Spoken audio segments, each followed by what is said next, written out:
Welcome to my speech, The Cost of Living, Why America Needs Minimum Wage Increases.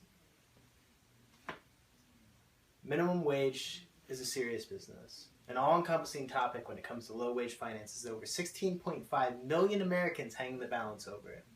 Coincidentally, Jessica Carson at the Carsey Institute estimates over 16.5% of hourly workers would see enough of a financial boost from raising minimum wage to worry less about putting food on the table for their families, the only cost being minimal price hikes for the consumer and a small amount of unemployment. This percentage can include loved ones, family members, and familiar faces in the community. Although there are professional debaters and professionals in the field arguing against the minimum wage increase, stating that the consumers and business owners would be faulted, the truth is that the positive effects far outweigh the negatives, and it substantially help low-wage workers provide for their families in the ever-changing cost of living. Those that work these jobs to support themselves, their families, and the community have a right to livable wages, although some would wager it's an eventual detriment to the company that they work under.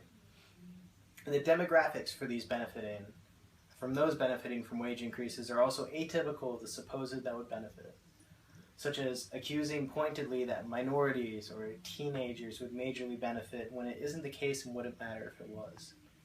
The inevitable surplus of money from increasing minimum wages would cycle back into the community via spending, thus giving a boost to the economy, and even companies would see benefits, such as decreased turnover and therefore low training costs.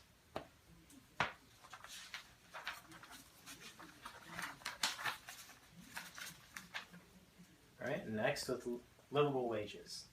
One of the biggest issues concerning minimum wage has to do with what constitutes a livable wage, and by what standards should companies be held to make sure that even the lowest wage workers aren't starving and begging for scraps.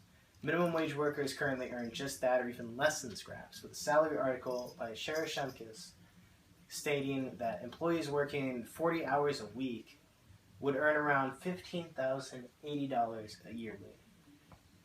This would land a two-person household, for example, a single mother and a child, just below the poverty threshold. This position is not nearly a comfortable one, and indeed, it's unlivable. And although some sources suggest an increase in the minimum wage could result in the loss of low-wage jobs, or that the wage increase would largely benefit non-poor families, according to Jessica Carson, the truth is that the pruning of low-wage jobs would only marginally increase the rate of unemployment, which hovers around only 8%, and studies show that a majority of workers affected are in the lower income brackets, according to these studies collaborated by David Cooper and Douglas Hall of the Economic Policy Institute.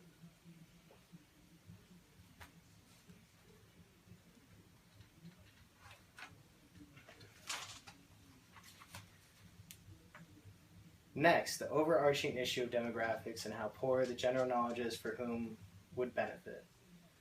Of those that an increase in minimum wage would support, the average low-wage worker earns only about half of his or her family's total income, according to Cooper and Hall. These minimum wage workers are the breadwinners of their families, and thus usually the sole pillar of support, keeping their families afloat, and would majorly benefit from minimum wage increases. Meanwhile, there are those who are quick to blame certain demographics, such as minorities or teenagers, and therefore wish to withhold increasing minimum wage for fear of supporting those outside their interest and thinking that their money would go to waste. Conversely, the truth is that a great share of these workers affected don't fit the mold they've been cast. These graphs provided as a result of a population survey conducted and illustrated on the next few slides are proof of that. So we start here with the number of affected workers. You can see that it trends upwards as time goes on from 2012 to 2014. And then from gender, you can see that females are about 10% higher than males conversely, and that the age is around 20 years old, so college aged pretty much. For race, you can see that, and then the educational standing as well. Mostly, like I said, college age students. And then I'd finally like to cover minimum wage hikes won't hurt the employer and the economy like many are led to believe. A simpler way to look at things is that with employees earning more money and thus having to spend, increasing minimum wage will work as a temporary economic boost, with a study by the Federal Reserve Bank of Chicago concluding that spending by households with at least one minimum wage worker increased by $700 per quarter, therefore yielding a bigger cash flow to the community. Contrastingly, there are claims that an increase in minimum wage will effectively serve too heavy a burden, especially to small business owners. These wage increases would hardly affect an employer's financial reserves, though according to Shemkes, considering that about 60 or 70% of low-wage workers work less than 35 hours weekly and therefore earn considerably less anyhow, it doesn't really put much of a dent in the employer's pockets, and instead everybody flourishes with an ideal outcome. There are an overwhelming number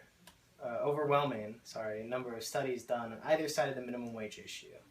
The research clearly favors an increase in the economic era, with increasing living costs and wage unable to meet these standards, and atypical demographics serving as the recipients for much needed financial assistance, and a sizable boost to employer profits in the economic system as a whole.